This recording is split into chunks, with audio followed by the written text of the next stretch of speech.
ఏమ్రా నాయన లైక్ల కోసం పిచ్చి పిచ్చి వీడియోలు అనేది ఇస్తాను అనుకుంటాను కానీ చూడు నీకు ఒక దిక్కు ఫన్నీగా మస్తు ఉంటది. ఈ కాక చూడు ఎసుంటి బైక్ తయారు చేసిండు. చీపిరి కట్టలు కట్టుకొని మనం కార్టూన్ లో చూసినట్టే ఉండొచ్చు. ఈ కార్ చూస్తే అయితే బుడ్డగా ఉన్నది, మస్తు మైక్రో కార్ అంటారు దీన్ని.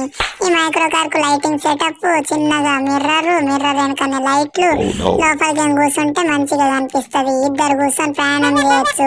ఈ మైక్రో కార్లు అయితే మన దేశంలో లేవు, ఇంకా రాలేదు, కానీ అత్తయ్య మస్తు మంచిగా ఉంటది. వెనక సామాన్లు కూడా చదువుకొని ఊరికి పోవచ్చు. డోర్ గిట్ల అయితే ఓపెన్ అవుతుంది. లోపల కూర్చొని గిట్ల పెట్టుకుంటే ఆల్ డిజిటల్ న్యూ టెక్నాలజీకి సంబంధించి మస్తు ఉంటది. ఇవన్నీ ఫ్యూచర్స్ కూడా ఇచ్చింది అన్నట్టు, అడ్వాన్స్డ్వి. కార్ గిట్ల హెయిర్స్ కూడా ఓపెన్ అవుతాయి అన్నట్టు. ఇక మంచిగా సప్పుడు దాకా పోయి ఎంజాయ్ చేసి రావచ్చు. ఇద్దరు మొగుడు పెండ్లం అయితే ఇక లవర్స్ అయితే చెప్పరాదు, అందులోనే పక్క వేసుకొని వండుకోవచ్చు సీట్లు తప్పుకుంటే. ఇక ఇవన్నీ బ్లూటూత్ సిస్టమ్ కూడా ఇచ్చిండు, అవసరం ఉంటే మ్యూజిక్ నీకు ఎట్లున్నది అన్నది.